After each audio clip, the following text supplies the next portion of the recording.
Straight actors playing gay roles. I did a video like this in the past, but I saw a lot of suggestions in the comments and decided to do a follow-up video. In this week's video, we're taking a look at another 10 straight actors who played gay characters very convincingly. Follow the yellow brick road.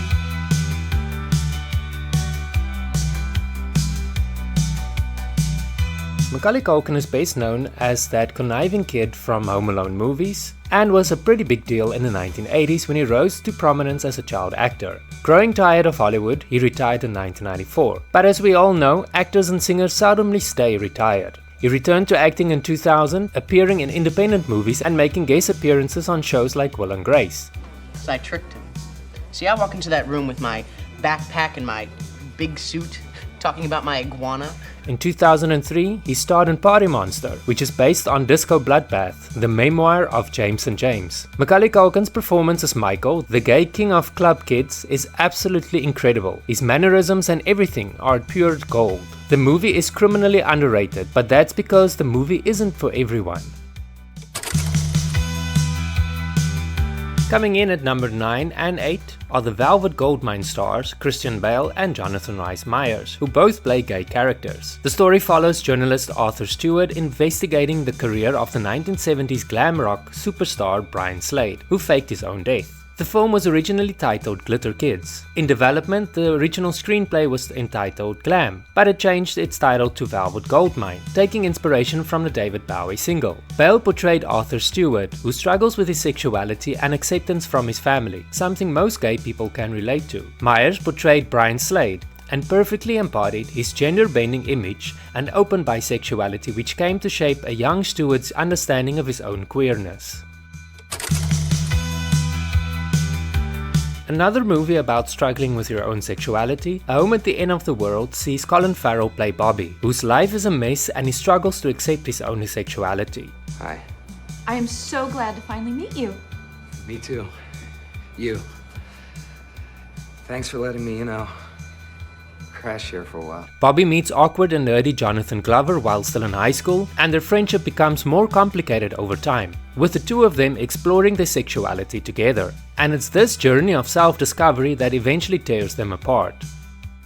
The movie received mixed reviews, mostly because of the way the movie was adapted from the book. A review in the San Francisco Chronicle stated, "What we have here is a movie about friendship and about the changing nature of families. When it comes to Bobby, A Home at the End of the World is sappy and bogus. Farrell is not the first character anyone would cast as an innocent. The effort is there, but it's a performance you end up rooting for rather than enjoying." Have you seen this movie? Let me know in the comments.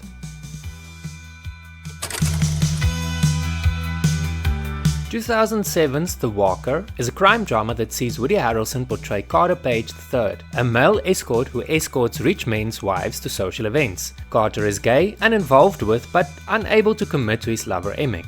The film received positive reviews in its premiere run in Berlin, Sydney, and Cambridge film festivals, especially for Harrelson's performance as Carter Page, with some reviewers like The Guardian stating that he gave the performance of a lifetime. Harrelson wasn't the first choice for Carter Page. In fact, Kevin Kline was the first choice, and believe it or not, at some point during pre-production, Steve Martin was in a running for the lead. We're just thankful they opted for Woody Harrelson instead. Harrelson played another gay character in 2011's Friends with Benefits, telling GQ magazine at the time that his character is just one of the guys, a guy's guy, but gay. Hold it, any of you gay? Not even you? Come on, man, come talk to me after. Give me 5 minutes of your time. I might be able to let you see some reason.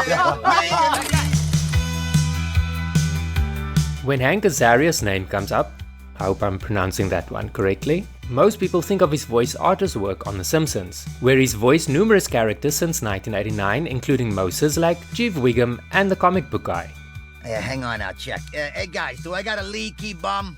He started his career as a bartender before making the switch to the entertainment industry, making his acting debut in the 1986 series Joe Bash. His big screen debut was in 1990's Pretty Woman, and his acting credits are pretty impressive. But the role that has him included in this week's video is his role of Agador Spartacus in 1996's The Birdcage. You put some clothes on. And Mom, why don't you let me be in that show? He has admitted that the flamboyant style and mannerisms were actually based on his own grandmother, especially the way she acted when she spoke. The movie was a financial and critical success, being one of the few movies during the 90s from a major studio to feature LGBTQ characters at its center.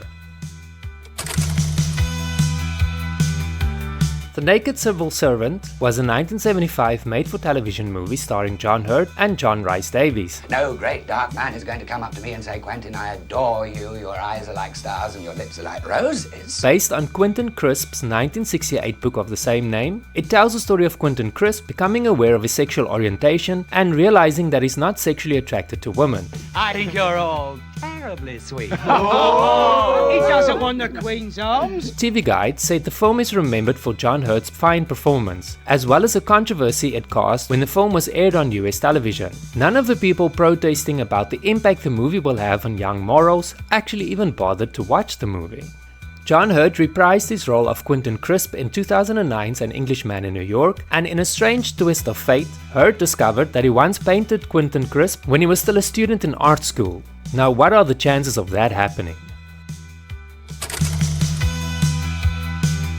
Brandon T. Jackson started his acting career in 1999, starring in movies like 8 Mile and The Day the Earth Stood Still. But he is on this week's list because of his role in 2008's Tropic Thunder, starring Ben Stiller, Jack Black, Robert Downey Jr. and Nick Nolte. In the film, he portrayed Al Pacino, a closeted rapper struggling with his sexuality as he feels the music industry isn't ready for a gay rapper. About you, Master Blaster. You got a certain something you're trying to get with back in the States. Yeah, there is. What's the name? Lance. Did you say Lance? No. This is some truth to it, as rap back then frowned upon homosexuality and wouldn't have been as accepting of artists like Lil Nas X.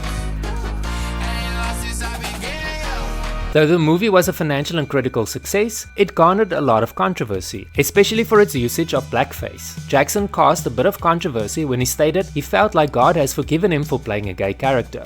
Despite his personal opinions, I think it is important that the movie shedded some light on homophobia in the music industry. Thank you for gathering in ritual. You might recognize Bernal from the highly successful 2022 Werewolf by Night, but this Mexican actor and filmmaker has been in the business since 1996. Era cantante de un grupo famoso. Era francés. Chosen by Empire magazine as one of the 100 sexiest movie stars in the world in 2007, Bernal has been a staple in Mexican cinema as well as Hollywood for over 2 decades. In 2004, he starred in Bad Education, which was critically acclaimed upon release. Bernal has gone on record that he has no reservations about playing a complex gay character, and quickly responded to a story in the New York Times to set the record straight about the movie. Obviously, this movie deals with sexual abuse and the ramifications it has on the 2 protagonists later on in life. So this movie isn't for everyone. If you ever get the opportunity to watch it, I highly recommend it. Thank you for watching this video. If you haven't checked out the first video, here is a link to that video. You can also check out some of the other great videos on my channel.